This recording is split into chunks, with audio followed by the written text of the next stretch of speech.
Ninhidrin ini bersenyawa dengan asam amino, di mana asam amino itu merupakan penyusun dari protein.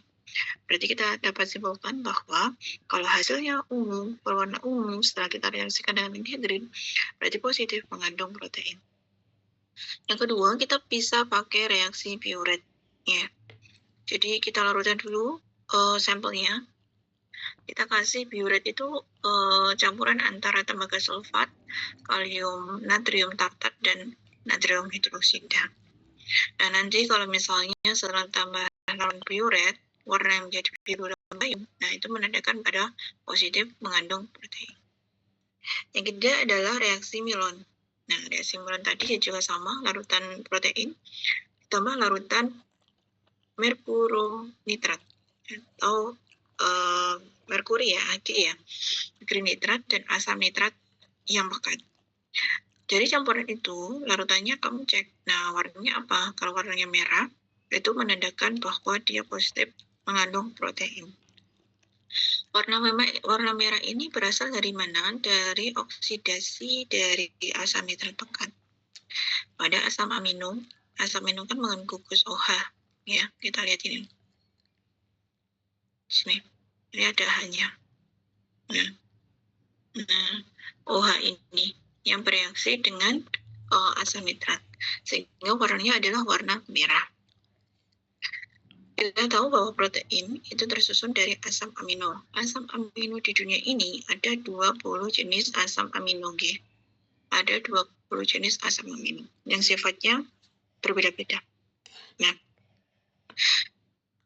di sini dari asam amino inilah ya yang dalam bentuk bebas kita bisa menentukan metode analisis mana yang tepat untuk sampel yang akan kita analisis.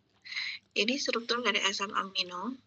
Jadi asam amino sebagai penyusun protein, dia mempunyai gugus apa? Yang ini karboksilat ya, COOH. Maka sifatnya asam atau basa kalau dia punya gugus karboksilat ini.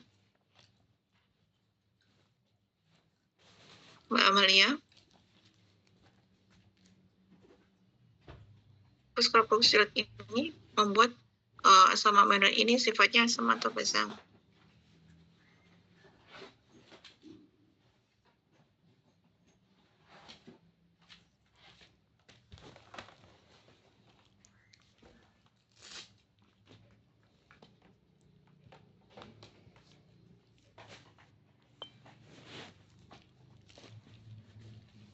Asam. Oke, asam ya. Kemudian di sini ada gugus amina. NH2. Nah, sifatnya asam atau basa? Saya absen ya. Anjar. Bawahnya Amalia ada anjar. Asam atau basa untuk gugus amina ini? Basa, Ibu. Oke, pintar. Basa. Berarti sifatnya dari asam amino ini adalah amphoter. Karena dia mempunyai gugus asam dan gugus basa. Nah, yang membedakan apa, Bu, dari asam amino yang lain? Tadi kan ada 20 jenis ya. Ini loh, R-nya ini. Ya, R-nya ini beda-beda. Dari asam amino 1 dengan asam amino yang lain itu beda-beda.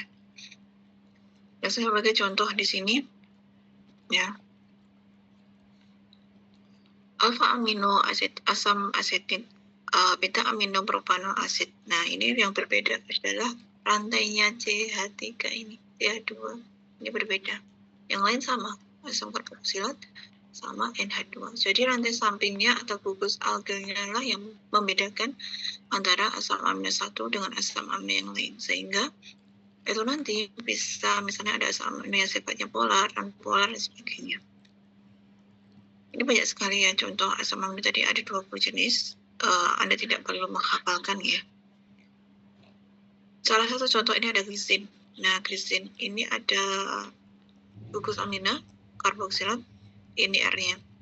Alanin, R-nya berapa ini? 3 ya, ini C-nya 3. Ini valin, kemudian leusin, isoleusin. Bisa Anda lihat semuanya bedanya adalah R-nya atau rantai sampingnya. Kemudian ini ada juga tryptophan. Nah, ini sifatnya polar nih pasti. Kemudian serin. Nah, serin ini juga dia mengandung OH. Pasti polar.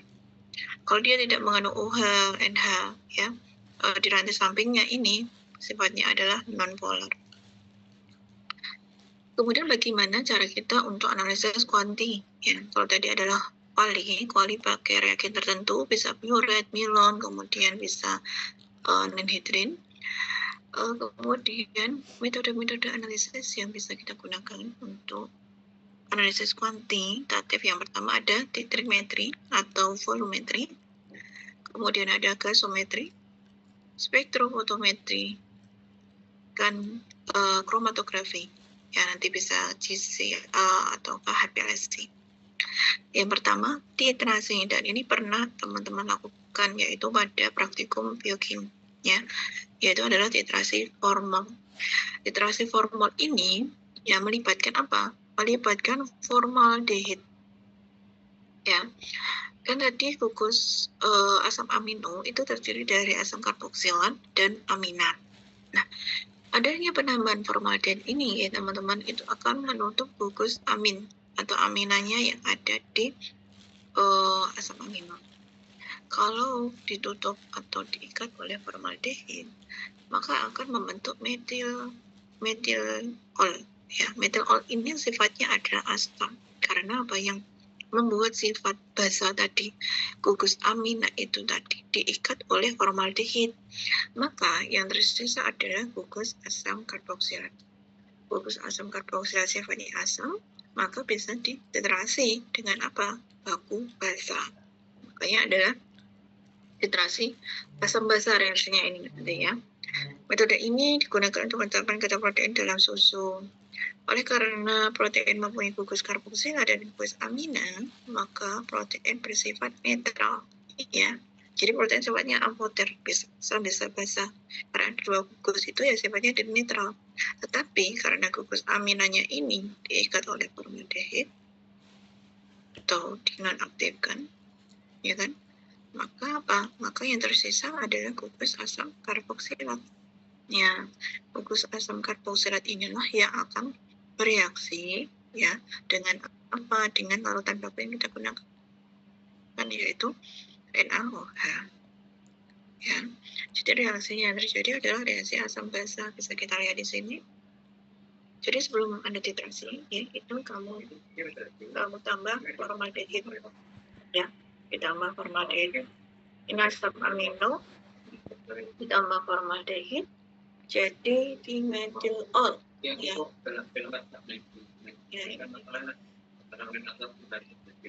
asam karboksilat. Nah, jadi inilah dimetilol ini di mana dia mempunyai gugus karboksilat yang masih aktif di sini sebagai asam, akan dititrasi oleh apa? Oleh ya, jadinya netral. Garam dimetilol. Yang kedua adalah gasometri. Paham ya? Jadi nanti kalau sampai terjadi perubahan warna, ya indikator yang kita gunakan adalah fenolftalin di sini. Nanti perubahan warna sampai merah muda, volume larutan bakunya kita hitung berapa. Kemudian nanti kita tetapkan kadar proteinnya. Yang kedua adalah gasometri. Nah, gasometri di sini kita tahu bahwa asam amino kan mempunyai gugus nitrogen, ya, N. Gugus alfa amino primer dari asam amino ini bereaksi dengan asam nitrit yang kita berikan. Hasilnya apa? Hasilnya adalah gas nitrogen. Ya, gas nitrogen ini kita murnikan ya dengan kalium permanganat. Kemudian kita hitung volume dari gas nitrogen tadi. Nah, itu nanti setara dengan kadar dari protein. Ya. Kemudian yang ketiga, metode kuantitatif yang ketiga bisa dengan spektrofotometri UV, ya, pakai pada panjang gelombang UV. Kenapa pakai spektrofotometri? Ada yang bisa menjelaskan? Dia mempunyai kromofor. Nih, ini kromofor juga. Ini auxokrom, ya. Nah, ini adalah contoh asam amino yang bisa dianalisis dengan spektrofotometri UV. Biasanya di sini dia menyerap pada panjang gelombang pendek ya 230 sampai 300 nanometer. Nah, ini contoh-contoh dari jurnalnya. Jadi begini, tadi kan kita menganalisis pada spektrofotometri UV ya, ada banyak gelombang ultraviolet. Nah, untuk memperpanjang banyak gelombangnya, atau misalnya kita ingin menganalisis pada banyak gelombang visible atau sinar tampak, maka hal yang perlu kita lakukan adalah mereaksikan dengan reagen tertentu supaya apa? Supaya nanti larutan kita berwarna dan bisa dianalisis pada banyak gelombang visible. Ya, ini pengembangan. Jadi kan misalnya, protein atau asam amino bisa dianalisis pada banyak gelombang UV. Kita ingin pada gelombang visible. Nah, kita reaksikan terlebih dahulu dengan ninhidrin ya. Mohon maaf ini nanti kalau misalnya keluar, Anda masuk lagi di link yang sama ya. Karena saya cuma pakai Zoom yang gratisan saja ya. Nah, ini ninhidrin. Jadi tadi timbul warna apa? Warna ungu ya. Nah, nanti setelah timbul warna ungu nanti kita analisis dengan metode apa? Spektrofotometri visible. Detektor yang kita gunakan adalah detektor UV visible ya. Ini biasanya sering digunakan untuk analisis makanan. Biasanya kalau analisis makanan ya paling simpel pakai HPLC ya. Jadi asam amino dapat deteksi secara langsung pada banyak gelombang UV. Karena apa? Karena asam amino mempunyai gugus kromofor tadi yang bisa menyerap pada banyak gelombang UV, yaitu 190 sampai 210. Tapi ini kan pendek ya, jadi takut bersinggungan pada banyak gelombang dari pelarut yang digunakan. Jadi meskipun demikian, karena kebanyakan pelarut juga komponen matriks yang menyerap pada darah ini, jadi gini misalnya etanol menyerap pada banyak gelombang 200 nanometer dan pelarut-pelarut yang lain. Jadi kan kita nanti bingung, maksudnya ini adalah banyak gelombang dari asam amino atau pelarut yang kita gunakan. Nah, maka dari itu untuk meningkatkan deteksi, sensitivitas dari deteksi dari sampel kita, maka hal yang perlu kita lakukan apa? Yaitu adalah melakukan derivatisasi. Ya, kemarin ada tugasnya. Apa sih tujuan dari derivatisasi itu? Ya, untuk meningkatkan kepekaan atau meningkatkan sensitivitas dalam proses analisis di situ. Ya, jadi perlu diderivatisasi sebelum nanti dianalisis dengan HPLC. Nah, detektornya apa? Spektrofotometri UV visible ini HPLC pemisahan. Kan banyak matriks tuh ya, makanan ya, maka dipisahkan. Ini jenis asam amino A, B, C. Nah, detektornya adalah spektrofotometer UV. Derivatisasi asam amino dapat dilakukan sebelum pemisahan. Pemisahan pada kolom kromatografi atau dilakukan setelah keluar dari kolom. Jadi maksudnya ini metodenya kromatografi, HPLC. Nah, makanan itu kan banyak sekali matriks gitu ya. Jadi kalau mau HPLC langsung terpisah gitu. Asam amino A, B, C dan sebagainya. Nah, untuk meningkatkan deteksi sampel itu perlu dilakukan derivatisasi. Bisa dilakukan sebelum masuk ke kolom pemisahan atau setelah kolom pemisahan.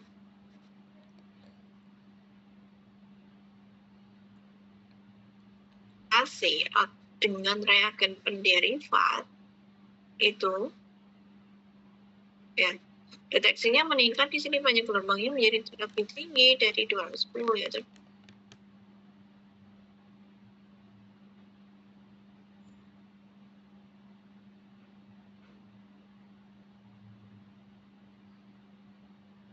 yaitu pada banyak gelombang fisik tadi.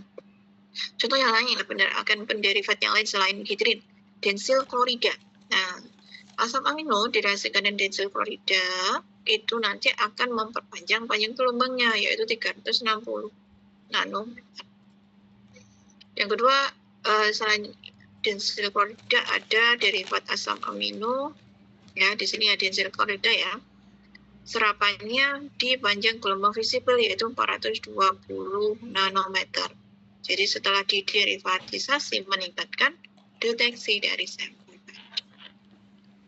Ada juga kemarin ya jurnal yang sudah saya share itu agen penderivatnya apa? FDNP ya, fluorodinitrobenzena. Ini agen penderivatnya untuk meningkatkan deteksi dari asam amino. Ya. 1-fluoro-2,4-nitrobenzena bereaksi dengan asam amino akan menghasilkan suatu senyawa kompleks. Nah, senyawa kompleks ini adalah apa? Derivat asam amino dinitrobenzen yang berwarna, ya kan? Maka bisa dianalisis pada panjang gelombang visible. Selain itu ada agen penderivat yang lain ya, ortoftalaldehid. Nah, atau disingkat OPA, ya, bukan OPA Korea ya. OPA itu ortoftalaldehid. Nah, setelah asam amino didetek di reagen atau ditambahkan reagen OPA, nanti akan berfluoresensi atau rotannya berwarna. Bisa diukur pada panjang gelombang 330 nanometer. Oke, itu tadi beberapa agen yang bisa teman-teman gunakan ya untuk agen penderivat asam amino. Cukup singkat ya untuk analisis asam amino. Soalnya kalau ada ditanyakan sebelum mungkin tambah materi lagi nih. Analisis tambahan bahan makanan misalnya. Tujuan dari ini sudah belum ya? Analisis bahan tambahan makanan? Belum ya? Oke, kalau belum, ini nanti teman-teman juga lakukan ya. Ya, analisis bahan tambahan makanan. Kalau di praktikum itu adalah analisis natrium benzofluorat. Ya. Jadi bahan tambahan makanan itu ditambahkan ke dalam makanan, kira-kira tujuannya untuk apa? Mbak Aulia Zainur Rizky.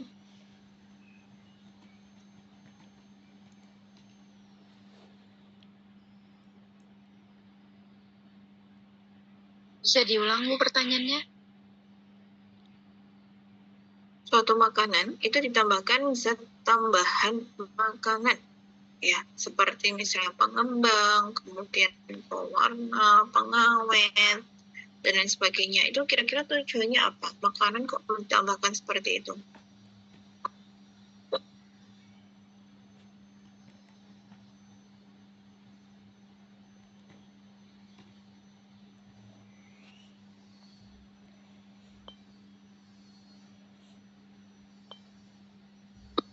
Mungkin kalau kayak ditambah bahan pengawet gitu Bu, kayak mencegah pertumbuhan bakteri kemungkinan.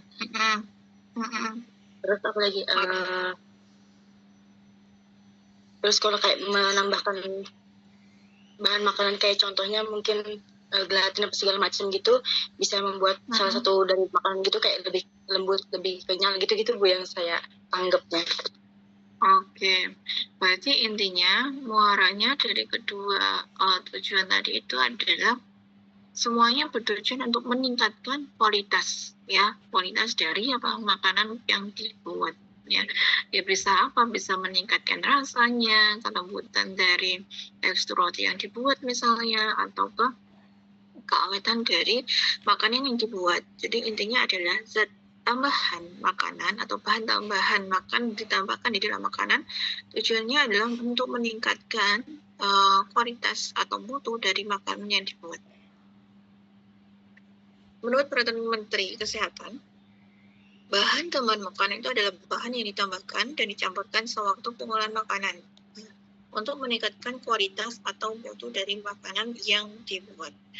Bahan makanan tambahan banyak sekali ya, seperti tadi yang dikemukakan oleh Mbak Ul tadi. Biar nggak berjamuran ya Bu. Oke, dia adalah pengawet. Kemudian biar menarik Bu. Oke, ditambahkan pewarna. Kemudian bisa tambahkan penyedap, pemantap, antioksidan. Ini juga ternyata bahan tambahan makanan.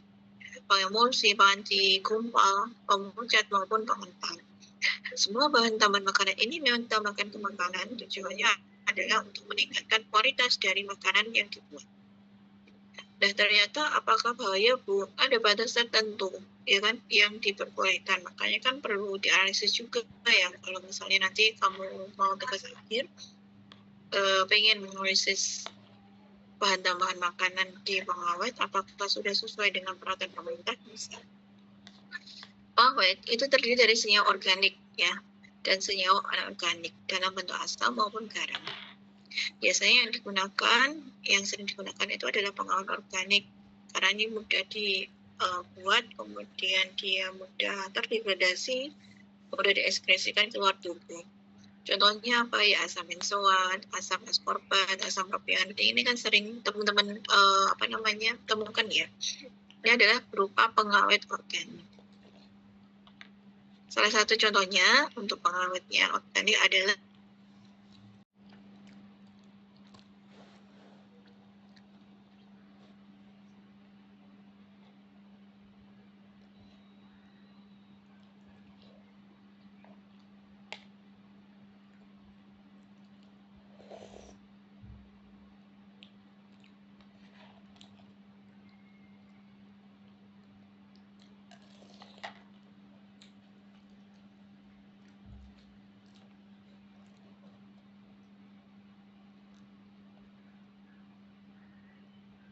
belum masih mute tadi, sorry. Asam sorbat. Asam sorbat ini digunakan, ya kan, dimasukkan ke dalam makanan sebagai pengawet, ya, supaya makanannya tidak ditumbuhi jamur. Ya. Asupan harian yang diterima atau yang boleh, ya, kebutuhan setiap harinya adalah 25 mg per kilogram berat badan. Kalau Anda kalikan berat badan berapa, ya, 25 mg itu bolehnya setiap harinya. Nah, bagaimana cara kita untuk menganalisisnya? Ini untuk asam sorbat sebagai pengawet dari strukturnya, teman-teman. Bisa teman-teman lihat di sini dia mempunyai struktur tunggal, rangkap. Inilah sebagai kromofor. Ini kromofor. OH ini adalah auxokrom. Maka itu dia bisa menyerap sinar UV. Ya, analisis yang bisa kita gunakan dengan metode spektrofotometri UV. Bagaimana kita lakukan di situ? Ya, kita buat kurva baku dulu ya, teman-teman. Kita buat kurva baku. Nah, kurva bakunya apa yang bisa kita gunakan?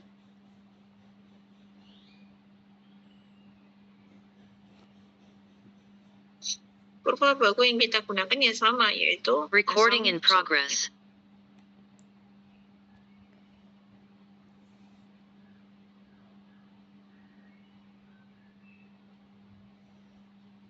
Ini asam sorbat ya. Caranya adalah yang pertama kita buat kurva baku dulu asam sorbatnya. Minimal ada 5 seri konsentrasi kurva baku ya dengan konsentrasi tertentu. Setelah itu dari sendiri konsentrasi yang kita buat tadi, kemudian kita tambahkan 0,4 HCl. Selanjutnya dimasukkan ke dalam provide dan kita lakukan pengukuran panjang gelombang maksimal. Ya, mungkin ternyata diperoleh sekitar 250 nanometer. Setelah diperoleh panjang gelombang maksimal, nanti baru kita ukur absorbensi masing-masing seri konsentrasi kurva baku yang kita buat pada panjang gelombang maksimal tadi. Jadi kalau pembuatan pengukuran lambda max cukup satu saja konsentrasi. Misalnya kamu ambil yang konsentrasi 1 ppm, nah itu ambil satu saja. Tapi nanti kalau untuk pengukuran seri konsentrasi kurva baku semuanya diukur absorbensinya pada panjang gelombang maksimal. Setelah itu Anda buat persamaan regresi linier, ya, Anda plot di situ. Di sini adalah konsentrasi, sini absorbensi, sehingga diperoleh persamaan regresi sama dengan Y sama dengan B X plus A. Persamaan regresi inilah yang nantinya teman-teman gunakan untuk menetapkan kadar sampel, begitu ya. Jadi Z ini absorbensi, X ini adalah kadar atau C regresinya. Kalau sudah ketemu, teman-teman bisa melakukan analisis sampel. Misalnya nih ya, asam sorbat misalnya di dalam daging gitu ya. Anda haluskan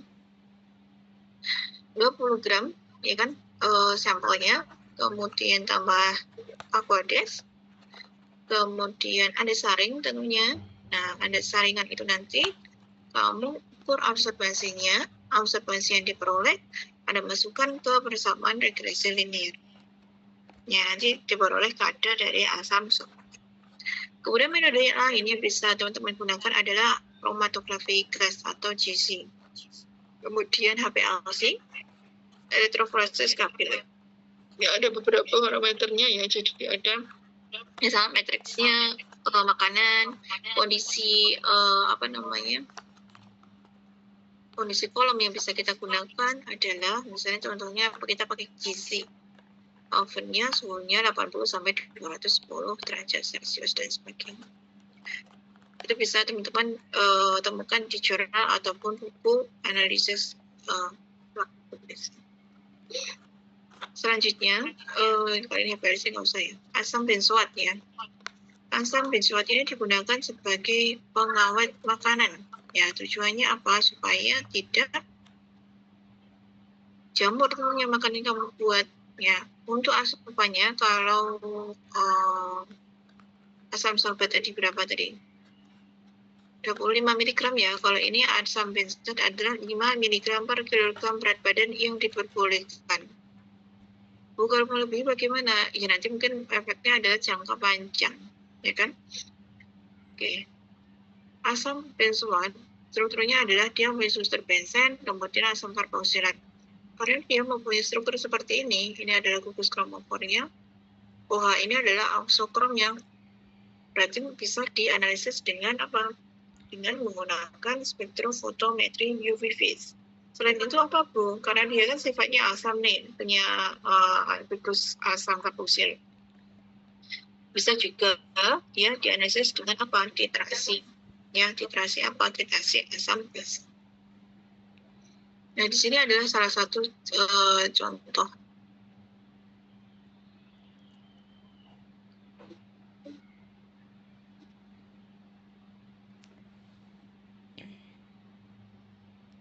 Kenyang banget aku. Cara analisis asam benzoat. Ini untuk identifikasinya ya. Satu bagian sampel dilakukan 4 bagian air. 1/4 disaring. Kemudian 50 ml sampel Anda asamkan dengan asam sulfat 4 normal. Setelah itu diekstraksi pakai corong pisang. Nah, ekstraksinya apa di sini kita gunakan? Ekstraksi yang kita gunakan adalah ether. Lapisan ethernya kita kumpulkan, kita uapkan, kemudian hasilnya yang kental itu atau residunya ditambah asam sulfat pekat. Selanjutnya tambah kalium nitrat, Anda panaskan lagi pada suhu 180 derajat Celcius, Anda dinginkan, kemudian ditambahkan dengan amonium sulfida. Kalau misalnya residu yang dihasilkan tadi adalah warnanya merah coklat, nah berarti sampelmu itu positif mengandung asam benzoat. Okay? Jadi saya katakan tadi bahwa asam benzoat adalah sifatnya asam karena punya gugus asam karboksilat tadi. Maka dia bisa dititrasi dengan metode alkalimetri. Menggunakan baku apa? Menggunakan baku basa tentunya, yaitu NaOH. Indikator yang kita bisa gunakan adalah indikator PP atau phenol. Ini adalah cara yang bisa kita gunakan, metode yang bisa kita gunakan untuk menetapkan kadar asam benzoat dengan cara metode titrasi. Ya. Kita perlu melakukan ekstraksi terlebih dahulu ya. Baru nanti hasil ekstraksi, kemudian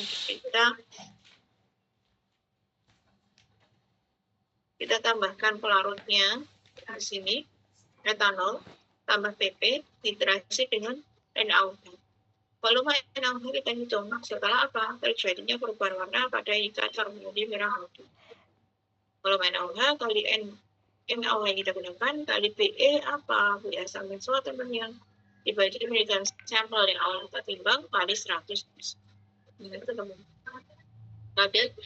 Jadi natrium benzoat. PE di sini ada PE natrium benzoat. Ya. Bapak dengan molekul ya, karena satu molekul natrium benzoat diubah menjadi satu mol asam benzoat dan bereaksi dengan satu mol. Maksudnya seperti ini. Kalau kita pakai PE, ya PE itu adalah PM dibagi valensi. Valensi ini hitungnya dari mana? Dari reaksi yang terjadi. Dalam proses reaksi ini, satu mol natrium benzoat itu hanya membutuhkan satu mol NaOH. Berarti ya valensinya 1. PE dari natrium benzoat adalah 1. Ini reaksi yang terjadi. Reaksi alkalimetri. Ini natrium benzoat diasamkan dulu. ya, supaya apa? Berbentuk asam benzoat. Asam benzoat baru diliterasi dengan NaOH. Ini sama reaksinya tadi ya. Selanjutnya dengan metode spektrofotometri. Ya. Kenapa bisa dianalisis? Ya, karena dia mempunyai gugus strombofor dan oksokromatrin. Banyak gelombang maksimalnya ada 225. Kalau dalam air, ya, nilai E 1/1 cm-nya adalah 665. Artinya apa? Observasi natrium benzoat konsentrasi 1% adalah 665 pada banyak gelombang 225 nanometer. Caranya adalah dapat membuat lautan stok dulu baku benzoatnya. Ini 5 titik ya. Nanti setelah diperoleh kurva bakunya, teman-teman baru bisa menganalisis sampelnya. Ya.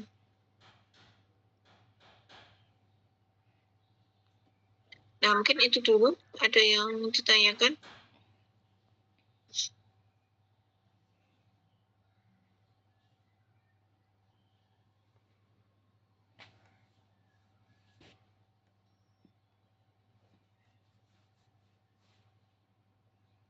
Saya absensi ya.